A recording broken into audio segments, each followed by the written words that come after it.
अस्सलाम वालेकुम नाजरीन इकराम। क्या वाकई जॉन डार्ली की वापसी सिर्फ एक किरदार की एंट्री थी या सुल्तान के दिल और दिमाग के दरमियान छिड़ने वाली एक खतरनाक जंग? ड्रामावाह चैनल की तरफ से आप सबको खुशामदीद। आज की इस वीडियो में हम बात करेंगे मोहम्मद फातिहा सुल्तान ड्रामा सीरीज के एपिसोड 77 की, जिसने न सिर्फ कहानी को एक नया मोड़ दिया बल्कि आने वाले वाकयात की एक जबरदस्त बुनियाद भी रख दी। इस वीडियो में हम करेंगे मुकम्मल रिव्यू और साथ ही आने वाली किस्त के मुमकिन ट्विस्ट पर भी बात होगी। तो आइए बढ़ते हैं वीडियो की जानिब। एपिसोड 77 वाकई एक जबरदस्त और जान डाल देने वाली किस्त थी और जॉन डार्ली पाशा की एंट्री ने तो जैसे पूरी किस्त पर चेरी ऑन टॉप का काम किया। जॉन डार्ली का वापस आना दरअसल सुल्तान के दिल और अक्ल के दरमियान एक शदीद कशमकश की अलामत था। पूरा एपिसोड देखते हुए कहीं भी बोरियत महसूस नहीं हुई। हर सीन अपनी जगह मुकम्मल और जानदार था, चाहे विलाद का अपनी फौज से खिताब हो या सुल्तान फातिह का। दोनों ही मनाजिर लाजवाब थे। डायलॉग्स ऐसे थे जो दुश्मनी की असली रूह को बयान करते हैं। ये किस्त दरअसल आने वाले बड़े टकराव विलाद और सुल्तान के दरमियान की एक मजबूत तमहीद थी, जबकि बायजीद और मुस्तफा के दरमियान आहिस्ता आहिस्ता बढ़ती हुई कशीदगी को जिस जरतमंदाना अंदाज में राइटर ओजान ने लिखा वो वाकई काबिल तारीफ है। अब बात करते हैं अली बे की, जो आकंजियों के सरदार और रूहानी पेशवा भी है। उनकी कहानी अब अपने अंजाम के करीब लगती है, क्योंकि विलाद इस वक्त अपनी दरंदगी की इंतहा पर है और बड़ी बड़ी उस्मानी शख्सियात को निशाना बना रहा है। ऐसा महसूस होता है कि अरुण सोकलो से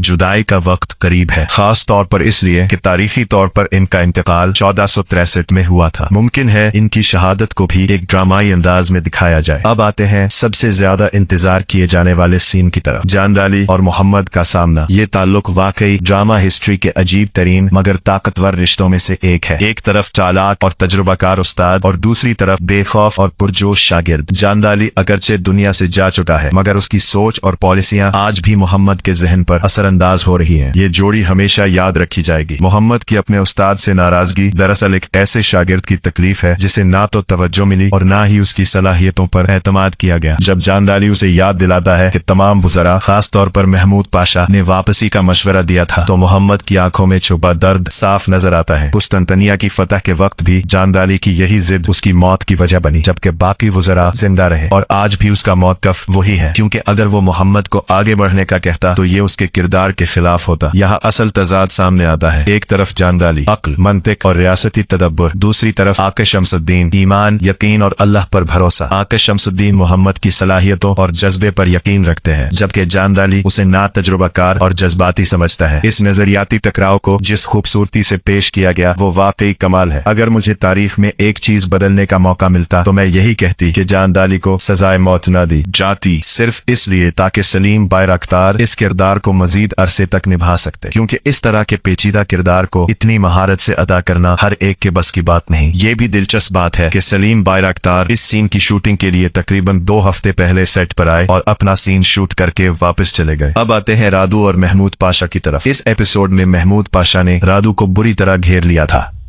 उनके शकूक बिल्कुल जायज लगते हैं, लेकिन रादू का इनकार 2 मुमकिन बातों की तरफ इशारा करता है। या तो वो वाकई गद्दारी के करीब है या फिर कोई खुफिया मंसूबा चल रहा है। दिलचस्प बात यह है कि इस वक्त सिर्फ महमूद पाशा ही विलाद से खौफजदा नहीं लगते, जबकि बाकी सब के दिलों में खौफ साफ नजर आता है। आने वाली किस्त में रादू का कबूतर उड़ाना एक बड़ा टर्निंग पॉइंट साबित हो सकता है, क्योंकि हम रादू को गद्दार के तौर पर सोच भी नहीं सकते। तारीखी हवाले से भी देखा जाए तो रादू की जिंदगी में बार बार जिल्लत और नाकामी आई और आखिरकार वो उस्मानियों के पास आकर भी अपनी हैसियत खो बैठा। मुमकिन है कि ड्रामा इसी तरफ जा रहा हो। अदर आकंजियों के कैंप में बहादुर पाशा की शहादत का गम छाया हुआ है। अली बे का अपने सिपाहियों की शहादत पर दुख और खुद शहादत की ख्वाहिश जाहिर करना वाज़ेह इशारा है कि इनका किरदार अपने इख्तिताम के करीब है। दूसरी तरफ बायजीद और मुस्तफा के दरमियान तख्त की जंग शिद्दत इख्तियार कर रही है। सुल्तान की सख्त वार्निंग के बावजूद दोनों के दरमियान रकाबत बढ़ रही है। शहजादा जीम की ताखीर भी इस कशीदगी को मजीद बढ़ा रही है। ये फैसला करना वाकई मुश्किल है कि कौन ज्यादा हकदार है, बायजीद जिसने बचपन से मुश्किलात देखी हैं या मुस्तफा जिसकी मुख्तसर जिंदगी इस पर तरस खाने पर मजबूर करती है। अब बात करते हैं विलाद की। तारीख गवाह है कि इसने मुसलमानों के देहात जला दिए, बस्तियों को तबाह किया और जुल्म और बर्बरियत की ऐसी मिसाल कायम की जो नाकाबिल यकीन है। वो वाकई दरिंदगी की इंतहा पर था। हमजा पाशा को शहीद करने के बाद इसके अंदर एक नई किस्म की सफाकी पैदा होती है और वो अपनी तारीख फितरत के और भी करीब हो जाता है। आखिर में सुलेमान की बात। इस एपिसोड में इसने अपने نے خوف پر قابو پا کر سب کو حیران کر دیا، کیونکہ خوف کا واحد علاج اس کا سامنا کرنا ہے۔ اب وہ کمزور سلیمان نہیں رہا بلکہ ایک نیا مضبوط شہزادہ بن چکا ہے۔ کیٹرینا کے ساتھ اس کا سین نہایت خوبصورت اور آرٹسٹک تھا۔ دلچسپ بات یہ ہے کہ ولاد کی قید بھی جو جرأت پیدا نہ کر سکی وہ کیٹرینا کے چند طنزیہ جملوں نے کر دی۔ واقعی زبان کی کار تلوار سے زیادہ تیز ہوتی ہے۔ آخر میں ریٹنگ کی بات کریں تو اسی دن گالاتا سرائے کا بڑا میچ بھی تھا، جس کی وجہ سے آڈینس کا بڑا حصہ وہاں چلا گیا۔ یہی وجہ ہے کہ ایپیسوڈ کی ریٹنگ 3.72 رہی، جبکہ میچ نے 8.90 حاصل کیے۔ آپ کو آج کی ویڈیو کیسی لگی؟ کمنٹس میں ضرور بتائیں۔ ویڈیو پسند آئے تو لائک اور چینل کو سبسکرائب کرنا مت بھولیے گا۔